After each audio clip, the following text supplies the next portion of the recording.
We had always been a family that loved the mountains.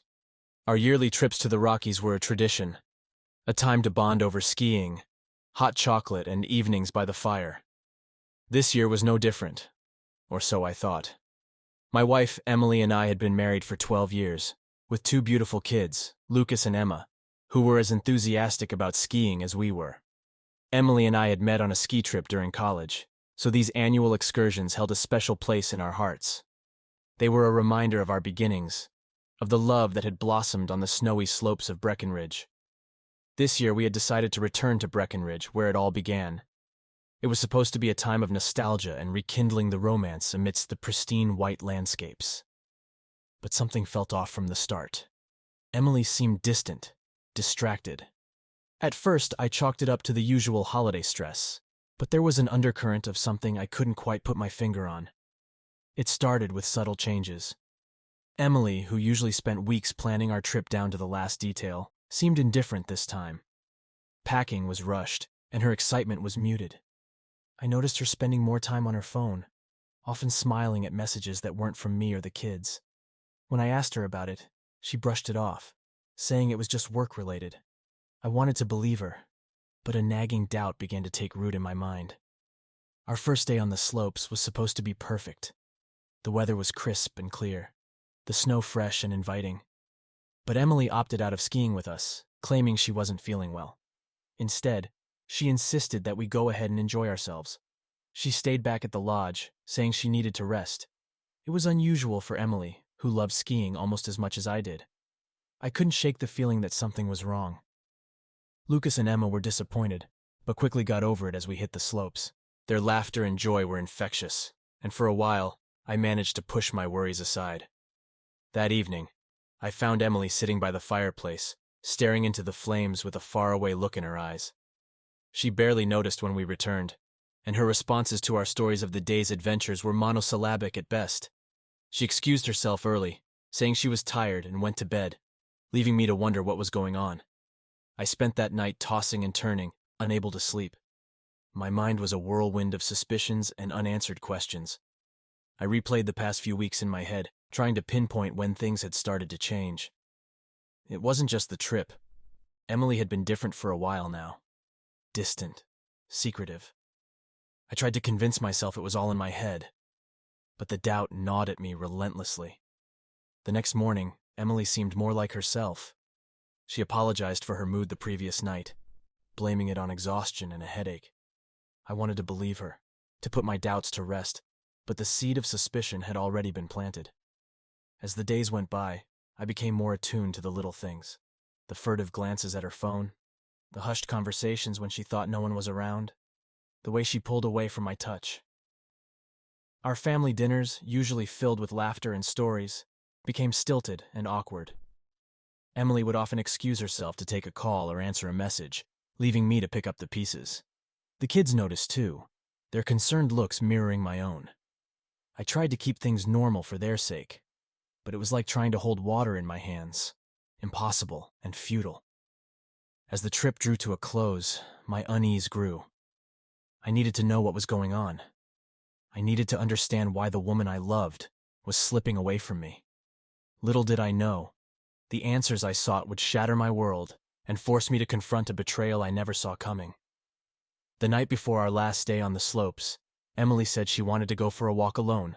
The kids were already in bed, and I was left with my growing paranoia. The thought of confronting her had crossed my mind countless times, but I always held back, fearing what I might discover. An hour passed, and Emily hadn't returned. I paced the room, trying to keep my anxiety in check. Finally, I grabbed my coat and decided to look for her. The lodge was quiet, most guests having retired for the night. As I stepped outside, the cold air bit into my skin, and I pulled my collar up against the wind. I walked around the grounds, checking the usual spots where she might be. As I rounded a corner near the back of the lodge, I saw her. She wasn't alone. Emily was standing close to a man, her hand resting on his arm, and they were talking in hushed tones.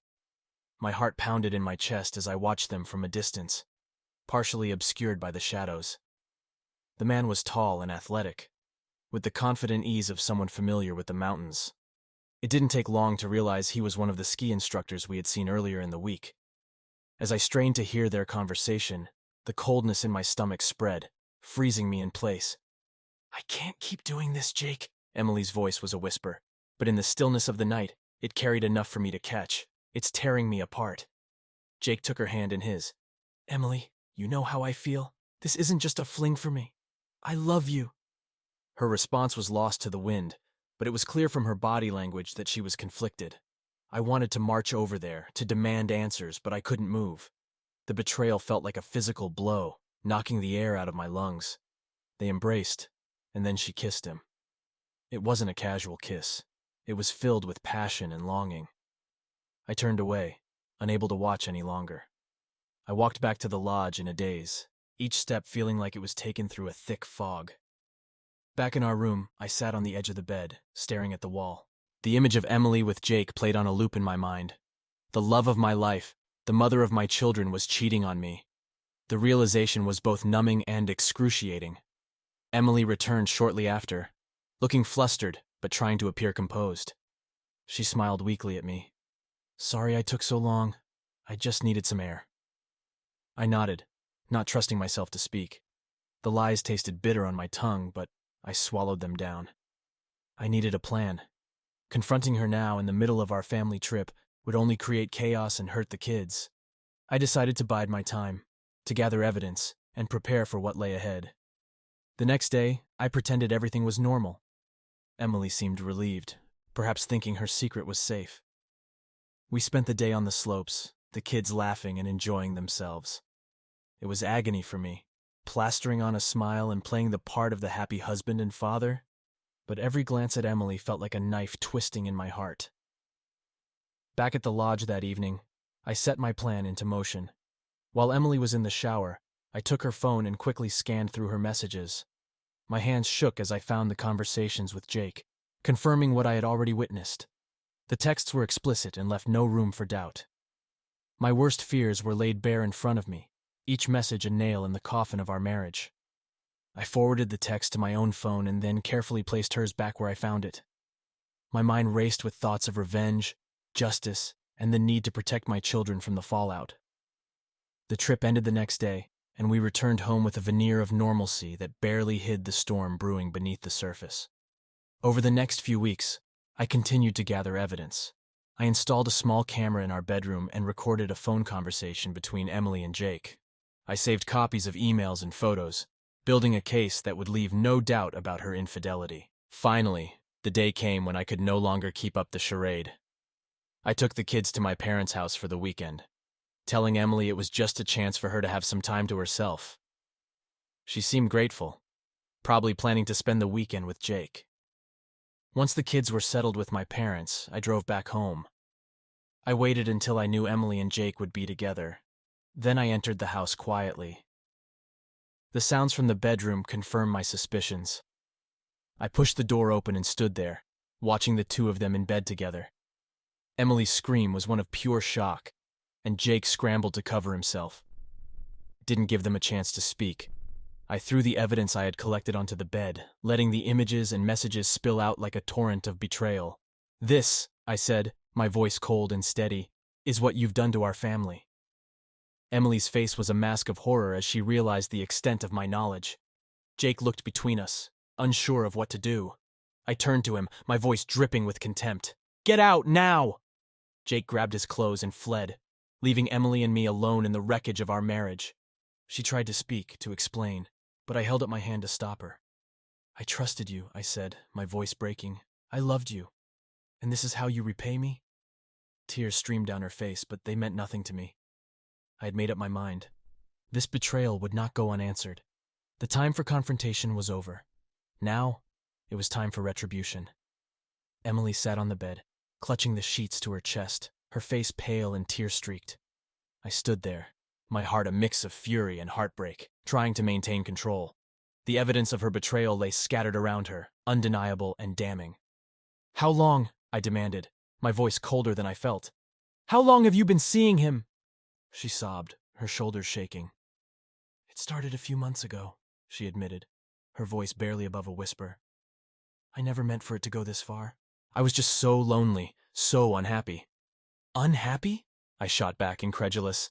And you thought sleeping with a ski instructor would fix that? You thought betraying me, betraying our family was the answer? She looked down, unable to meet my eyes. I didn't plan for this to happen, really. It just did. Don't give me that, I snapped. You made a choice. Every text, every kiss, every lie. Those were your choices. You didn't just trip and fall into bed with him. Her sobs grew louder, but I had no sympathy left. I needed answers, and I needed to understand why the woman I loved had thrown everything away. Why him? Why Jake? Emily took a deep breath, struggling to compose herself. He made me feel alive again, like I mattered. With you, it's always been about the kids, the house, your job. I felt invisible, like I was just going through the motions. I couldn't believe what I was hearing. So you decided to cheat? Instead of talking to me, instead of trying to fix things, you chose to have an affair? That's how you solve problems? She shook her head. It wasn't like that. I was going to end it. I was trying to figure out how to fix things between us. I laughed bitterly. Fix things? You destroyed our marriage, Emily. There's no fixing this. You betrayed me in the worst possible way. The room fell silent except for her quiet sobs. I took a deep breath, trying to steady myself. I'm filing for divorce, I said, my voice steady, and I'm going to make sure you get nothing. You can go be with your lover and live with the consequences of your actions. Her eyes widened in horror. No, please don't do that. We can work through this. I made a mistake, but I still love you. I love our family. Love? I scoffed. You don't even know what that means. Love is about trust, about commitment. You threw that away for a fling. She reached out, trying to take my hand, but I pulled away. Please give me another chance. I'll do anything. Anything? I repeated, my anger boiling over. You don't get it, do you? This isn't just about you and me. This is about our children. What you did has consequences far beyond your little affair. The mention of the kids seemed to break through her desperation. What about Lucas and Emma? She whispered. How will they handle this? They'll handle it, I said, because they have to, just like I have to. We'll move on from this, but not together. You made your bed, Emily. Now you have to lie in it. I turned and walked out of the room, leaving her sobbing on the bed. I went downstairs and poured myself a drink, trying to calm the storm of emotions raging inside me. I needed to stay focused, to think clearly about the next steps. I called my lawyer the next morning and set up an appointment to start the divorce proceedings. I knew it was going to be a long and painful process, but there was no other option. Emily had broken something that couldn't be fixed. When I returned to the house, Emily was waiting for me in the living room, her eyes red and puffy from crying. Please, can we talk? She asked, her voice trembling. There's nothing left to talk about, I said coldly. I'm seeing a lawyer tomorrow. This is over. She nodded, tears streaming down her face. I understand. I know I messed up. But please, for the sake of the kids, let's try to be civil. Civil? I repeated, feeling a fresh wave of anger. You want civility after what you did? Fine, we'll be civil. But don't expect me to forgive you, and don't expect me to make this easy. She flinched at my words, but said nothing. I left her standing there and went upstairs to start packing my things. It was clear that staying under the same roof was no longer an option. I needed space, and I needed to start rebuilding my life without her. As I packed, my mind raced with thoughts of the future. How would I tell the kids? How would I navigate this new reality? I felt a pang of guilt for what they would have to go through, but I knew it was unavoidable. They deserved to know the truth, no matter how painful. I called my parents and explained the situation. They were shocked and heartbroken, but supportive. They offered to take the kids for a while to give me some space to sort things out. I gratefully accepted, knowing that I needed time to think and plan. The next few days were a blur of legal consultations and painful conversations. Emily tried to reach out, to apologize, to beg for another chance, but I was resolute. There was no going back. The betrayal was too deep, the wound too fresh. Finally, the day came when I had to tell the kids. I brought them to my parents' house and sat them down, trying to find the right words. Mom and I need to talk to you about something important, I began, my voice shaking. Lucas and Emma looked at me with wide, innocent eyes, unaware of the storm about to hit them. Emily sat beside me, her face pale and drawn.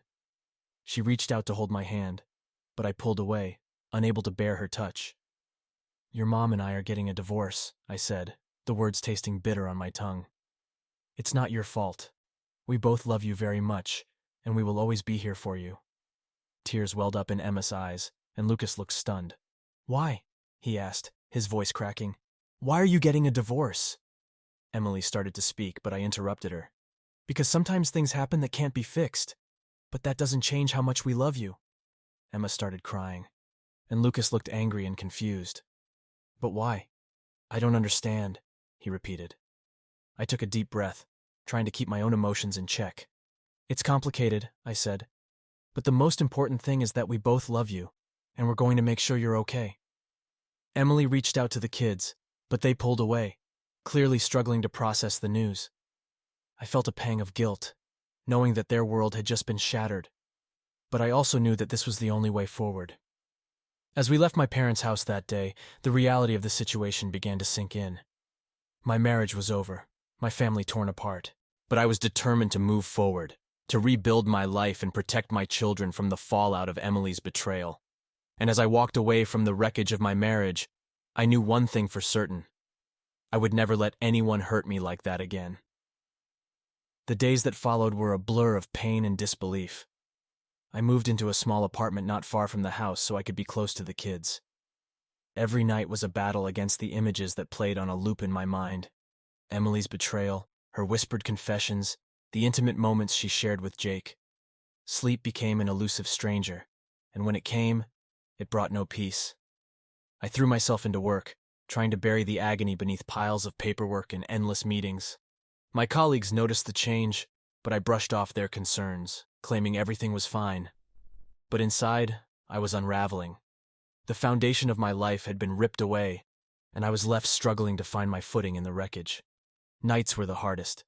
The silence of the apartment echoed with memories of the life I had lost. I found myself staring at the ceiling, replaying every conversation, every moment, trying to understand how it had all gone so wrong. The loneliness was a constant ache, a reminder of what had been taken from me. Lucas and Emma stayed with my parents for the first few weeks, giving me time to adjust. When they finally came to visit, I did my best to put on a brave face, to be the strong father they needed.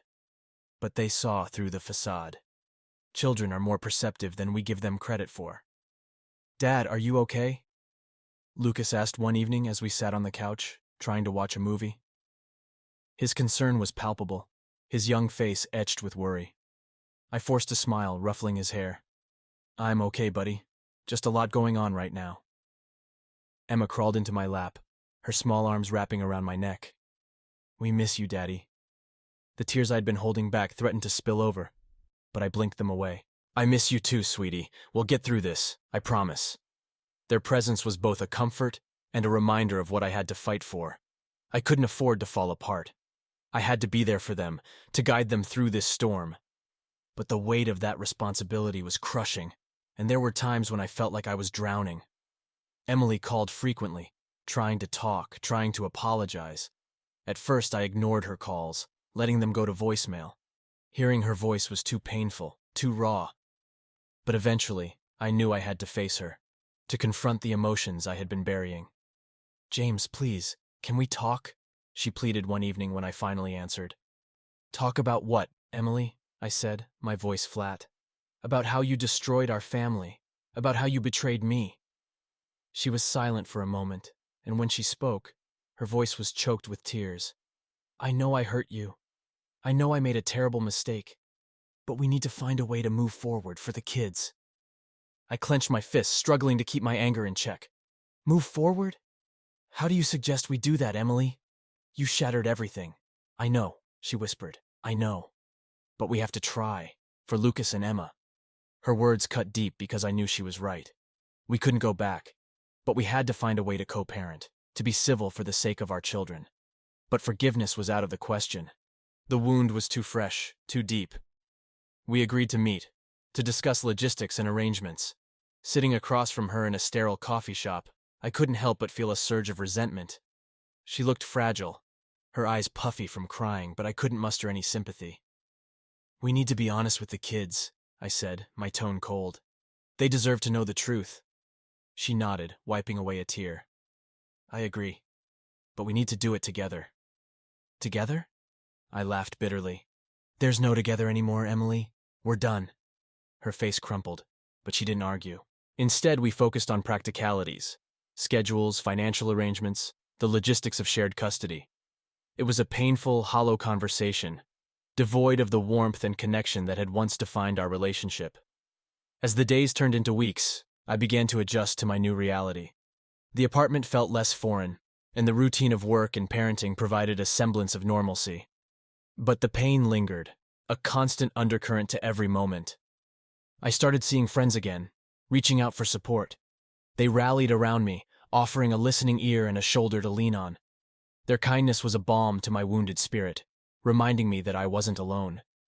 Yet, there were moments when their pity felt suffocating, a reminder of how far I had fallen. One evening, I sat down with my parents to talk about everything that had happened. They had been my rock, taking care of the kids and providing me with a place to retreat when the pain became too much. Their support was unwavering, but I knew they deserved to hear the full story. Mom, Dad, I need to tell you what really happened, I began, my voice shaking. They listened quietly as I recounted the affair, the betrayal, the nights spent in agony. When I finished, there were tears in their eyes, but no judgment. We're so sorry, James, my mother said, taking my hand. You didn't deserve this. No, I didn't, I replied, the bitterness seeping into my voice. But it's my reality now. My father, a man of few words, nodded solemnly. We're here for you, son. Whatever you need. Their support gave me strength, a reminder that I had people who cared about me, who would help me navigate this painful journey. But even with their love, the nights were long, and the loneliness was profound. I tried to focus on the future, on rebuilding my life. But the past was a constant shadow, and every time I saw Emily, the pain resurfaced. Co-parenting was a delicate dance, one that required constant effort and restraint. We managed to keep things civil for the sake of the kids, but our interactions were strained and awkward. Lucas and Emma struggled to understand what had happened. They asked questions I couldn't answer, sought reassurances I couldn't fully give. Their pain mirrored my own, and it broke my heart to see them suffer. But I knew that honesty was the only way forward, that pretending everything was fine would only deepen their confusion. Dad, why did Mom do it? Lucas asked one evening, his eyes filled with hurt and confusion. I took a deep breath, choosing my words carefully. Sometimes people make mistakes, big mistakes. It doesn't mean they don't love you. Your mom and I both love you very much, but we can't be together anymore. Emma hugged her brother, her eyes wide with fear. Are you going to leave us too, Daddy? My heart ached at her words. Never, sweetie. I'll always be here for you, no matter what. Their trust in me was both a blessing and a burden. I had to be strong for them, to guide them through this storm. But inside, I was still struggling to find my own strength, to rebuild the pieces of my shattered heart. One evening, as I was tucking the kids into bed, Emily called. I stepped outside, not wanting them to hear the conversation. James, I need to talk to you, she said, her voice hesitant. It's important. What is it, Emily? I asked, my patience wearing thin. I need to see you. There's something I need to say. I sighed, already dreading the conversation. Fine. Come over tomorrow evening. The kids will be at my parents'. The next evening she arrived, looking nervous and fragile. We sat at the kitchen table, the silence between us heavy with unspoken words. I know you hate me, she began, her voice trembling, and I don't blame you. But I need you to understand why I did what I did. Why? I repeated, my anger bubbling to the surface. Because you were bored? Because you wanted excitement? You destroyed our family, Emily. What more is there to understand? She flinched at my words but pressed on. I was lost, James. I felt like I was disappearing. Jake made me feel alive again. It was wrong, and I regret it every day. But I need you to know that it wasn't about you. I stared at her, struggling to process her words. Not about me? You betrayed me. You lied to me. How can you say it wasn't about me? I know, she whispered. But it was my own weakness, my own mistakes. I don't expect you to forgive me, but I need you to know that I'm sorry. Her apology felt hollow, a bandage on a wound too deep to heal. but I nodded, more for my own peace of mind than for her. Fine. You're sorry. But that doesn't change what happened. We're done, Emily. There's no going back. She nodded, tears streaming down her face. I understand, I just wanted you to know. As she left, I felt a strange mix of relief and sorrow. The confrontation had brought no closure, only a reaffirmation of the pain. But it also marked a turning point. I knew that I had to let go, to move forward for my own sake and for the kids. The journey to healing was long and arduous, filled with moments of doubt and despair. But I held on to the hope that one day, the pain would lessen, that I would find peace. And with each passing day, I took small steps towards rebuilding my life, determined to rise from the ashes of betrayal. As the days turned into weeks, the initial shock and sorrow gave way to a simmering anger. Emily's betrayal had ripped my world apart, and I couldn't let her walk away unscathed. Revenge became my focus, a way to channel my rage and reclaim some semblance of control. I began to methodically plan my retaliation, each step calculated and deliberate. Emily had chosen to destroy our family for a fleeting affair with Jake, the ski instructor. It was time for her to face the consequences of her actions. The first step was to ensure my financial security and limit hers. I met with my lawyer and laid out my plans. We updated the divorce papers, making sure to include every detail of her infidelity, every piece of evidence I had gathered. This would strengthen my case and reduce any alimony she might receive. My lawyer was ruthless and efficient, ensuring that Emily would get as little as possible. Next, I turned my attention to Jake. He needed to understand the repercussions of his actions. I discovered that he was married, with 2 children of his own. His wife, Sarah, had no idea what had been going on. It was time she found out. One evening, while Emily was with the kids, I drove to Jake's house. I waited until he left for work the next morning and approached Sarah as she was getting the kids ready for school. I introduced myself, my heart pounding with a mix of anger and anticipation. "Hi, I am James," I said, my voice calm despite the turmoil inside. "I need to talk to you about your husband." Sarah looked confused but invited me in. We sat in her living room, and I laid everything out for her. The texts, the emails, the photos. Her face paled as she realized the extent of Jake's betrayal. "I thought you deserved to know," I said, handing her a copy of the evidence. "I'm sorry for what this will do to your family, but you have a right to the truth." Tears filled her eyes as she looked at the evidence. "Thank you for telling me," she whispered. "I don't know what I'm going to do, but at least now I know."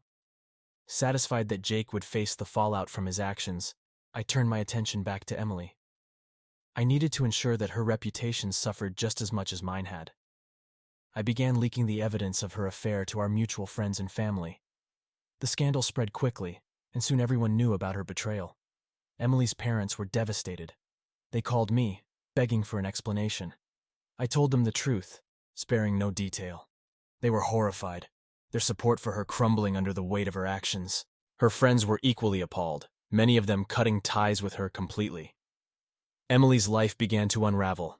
She lost her job after her employer found out about the affair. The gossip and whispers followed her everywhere, making it impossible for her to escape the consequences of her actions. Her once bright and vibrant social life disintegrated, leaving her isolated and alone. But I wasn't finished yet. I wanted to make sure she felt the full extent of my pain. I hacked into her social media accounts and posted the evidence of her affair for all to see. The backlash was immediate and brutal. Her online presence became a battleground of judgment and condemnation. Emily called me, furious and desperate. "How could you do this to me?" she screamed. "You've ruined my life." "Consider it a taste of what you did to me," I replied coldly. "You destroyed our family, Emily. This is just the beginning." The final blow came when I filed for full custody of the kids. I made sure to include every piece of evidence of her infidelity, arguing that her actions had made her an unfit parent. The court battle was long and grueling, but I was relentless. I needed to protect Lucas and Emma from her toxic influence. In the end, the judge ruled in my favor. Emily was granted limited visitation rights, but the primary custody was awarded to me. The victory was bittersweet, knowing that the kids would suffer from the fractured relationship with their mother, but it was a necessary step to ensure their well-being. As I watched Emily's life crumble around her, a part of me felt vindicated. She had made her choices, and now she had to live with the consequences. But another part of me felt empty, realizing that revenge, while satisfying in the moment, couldn't truly heal the wounds she had inflicted. Months passed, and Emily continued to struggle. Her financial situation deteriorated, and she was forced to move into a small apartment far from the life she once knew. Jake, abandoned by his wife and ostracized by his community, faced a similar fate. The lives they had built on lies and deceit crumbled to dust. Through it all, I focused on rebuilding my life and being the best father I could be to Lucas and Emma. I made sure they knew they were loved and supported, despite the turmoil around them. We created new routines, new traditions, slowly but surely finding our way forward. One evening, as I was tucking the kids into bed, Lucas looked up at me with a thoughtful expression. "Dad, are you happy?" His question caught me off guard. I had been so consumed with revenge and rebuilding that I hadn't stopped to consider my own happiness. I smiled at him, ruffling his hair. "I'm getting there, buddy. I'm getting there." As I left their room, I realized that my path to healing was far from over. Revenge had given me a sense of justice, but it hadn't filled the void left by Emily's betrayal. I needed to find a way to move forward, to find peace and happiness not just for my kids, but for myself. The journey would be long and challenging, but I was determined to find my way. Emily had taken so much from me, but I refused to let her take my future. With each passing day, I grew stronger, more resilient, ready to face whatever came next. And as I looked out at the night sky, I knew that I had the strength to rebuild, to rise from the ashes of betrayal and forge a new path. The road ahead was uncertain, but it was mine to walk, and I would do so with courage and determination. As the dust settled from the chaotic storm of betrayal and revenge, I began to focus on the future. The legal battles were behind me, and I had secured custody of Lucas and Emma. Emily's life had been turned upside down, and though I had achieved a sense of justice, I knew I couldn't linger in the shadows of what had happened. It was time to rebuild, to find a new path for myself and my children. The first step was to create a stable environment for Lucas and Emma. I worked hard to establish routines that would give them a sense of security and normalcy. We spent weekends exploring parks, going to the movies, and having family game nights. Slowly, the laughter returned to our home, and I could see the weight of the past lifting from their shoulders.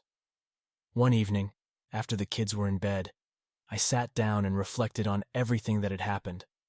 The anger and hurt still lingered, but I knew that holding on to those emotions would only prevent me from moving forward.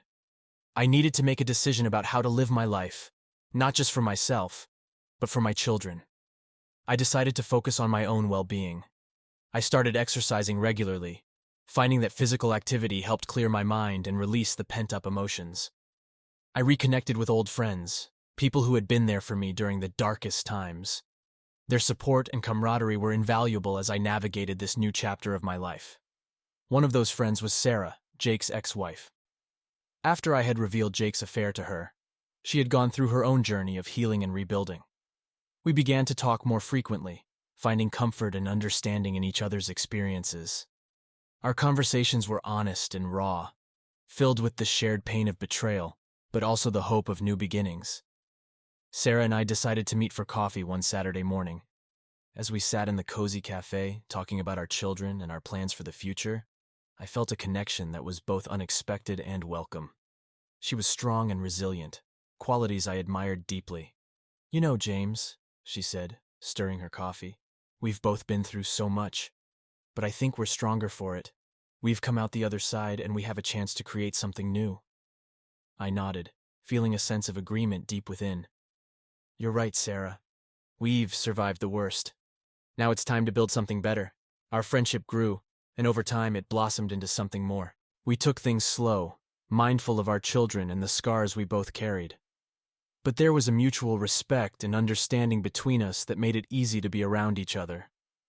For the first time in a long time, I felt a genuine sense of happiness and hope. Emily, on the other hand, continued to struggle. Her limited visitation rights with the kids were a constant source of tension. She tried to make amends, but the damage she had done was profound. The children were wary of her, and their visits were often filled with awkward silences and forced smiles. I encouraged them to keep an open heart, but I knew that trust, once broken, was difficult to rebuild. One day, Emily showed up at my apartment, looking more fragile than ever. She asked to talk, and though I was reluctant, I agreed. We sat in the living room, the air heavy with unspoken words. "I know I've lost everything," she began, her voice trembling. "I've lost you, our family, my friends. I don't expect you to forgive me, but I need you to know that I'm truly sorry." I looked at her, the woman I had once loved more than anything. "Emily, I believe you're sorry.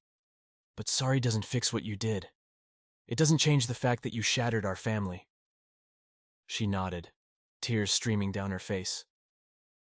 I know I've caused so much pain, but I'm trying to change. I'm in therapy, and I'm trying to be a better person." I sighed, feeling a mix of pity and frustration. "Emily, I want you to get better. Not for me, but for Lucas and Emma. They need a mother they can trust, someone who will be there for them." "I understand," she whispered. "Thank you for giving me a chance to see them. I know it hasn't been easy." "It's not about easy," I replied. "It's about doing what's right for them. They deserve a chance to have a relationship with you, even if it's going to take time to heal."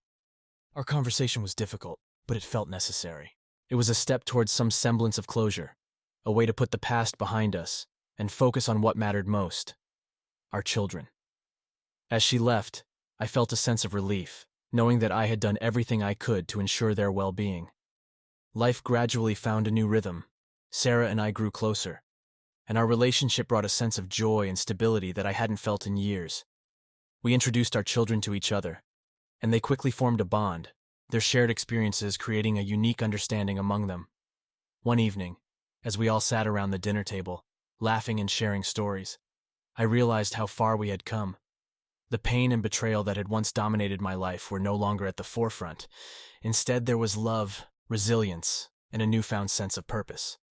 Emily continued her journey of self-improvement, and though our relationship would never be the same, we managed to find a way to co-parent with respect and understanding.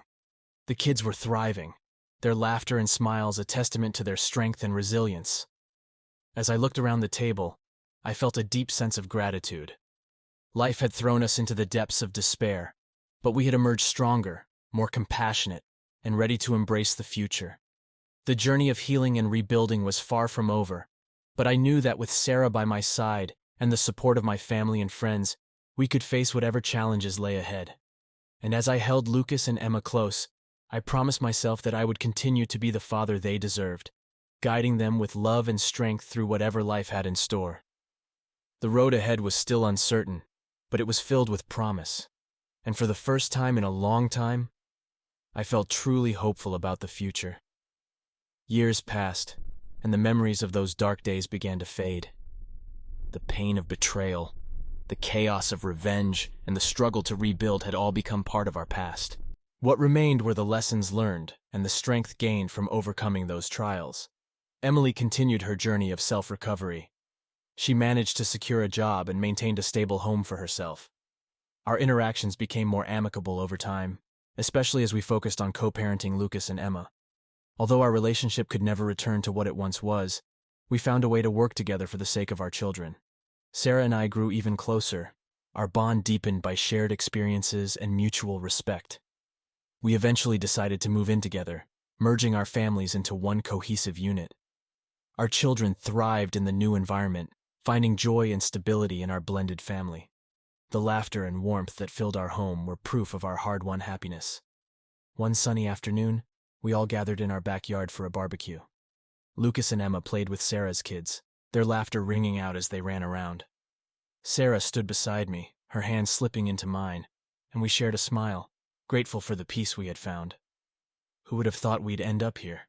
she mused, her eyes reflecting the contentment we both felt. "Not me," I admitted, squeezing her hand. "But I'm glad we did." The resilience of our children was a constant source of inspiration. Lucas had grown into a thoughtful and kind young man, while Emma's bright spirit continued to shine. They both excelled in school, and their friendships flourished. Seeing them happy and well-adjusted was a reminder of why we had fought so hard to create a stable and loving environment for them. Emily visited regularly, and although there was still a lingering tension, we managed to keep things civil. The kids appreciated having both parents involved in their lives, and I knew it was important for them to see that we could coexist peacefully. One evening, as I sat on the porch reflecting on the journey we had taken, Lucas joined me. He was growing up so fast, and I was filled with pride at the young man he was becoming. "Dad," he said, sitting down beside me, "I've been thinking about everything that happened. I know it was really hard for you and Mom, but I'm glad you both managed to work things out." I nodded, grateful for his understanding. It wasn't easy, but it was worth it. You and Emma mean everything to us, and we wanted to make sure you had a happy life. He smiled, a thoughtful look in his eyes. "I think you did a good job, and I'm really happy you found Sarah." "She's great." "She is," I agreed, feeling a warmth in my heart. "We're lucky to have her and her kids in our lives." As the sun set, casting a golden glow over our yard, I realized how far we had come. The journey from betrayal to healing had been long and arduous, but it had also been transformative. We had all grown stronger, more resilient, and more compassionate. Reflecting on everything that had happened, I realized that life is full of unexpected twists and turns. It's how we respond to those challenges that defines us. The betrayal I had experienced had shattered my world, but it had also led me to rebuild a life filled with love, hope, and new beginnings. Looking back, I saw the lessons in the pain. I had learned the importance of self-care, the power of forgiveness, and the value of true friendship. I had discovered that even in the darkest times, there is a path to light and happiness. It just requires patience, resilience, and a willingness to move forward. As the years went by, I continued to cherish the moments with my family. Each day was a gift, a chance to create new memories and build a future filled with joy. And through it all, I remained committed to being the best father I could be, guiding Lucas and Emma with love and wisdom. The experiences of those difficult years had shaped me, but they didn't define me. Instead, they became the foundation upon which I built a new life, a life that was richer, deeper, and more meaningful because of the challenges we had overcome. In the end, I realized that true happiness isn't about avoiding pain, but about finding the strength to rise above it. It's about embracing the journey, with all its highs and lows, and finding beauty in the resilience of the human spirit. As I watched Lucas and Emma grow, surrounded by love and support, I knew that we had all found our way through the darkness. And with Sarah by my side, I was ready to face whatever the future held, confident in our ability to navigate life's twists and turns together. Life had taught me that no matter how deep the betrayal, how profound the pain, there is always a way to heal, to rebuild, and to find joy again. And in that knowledge, I found peace.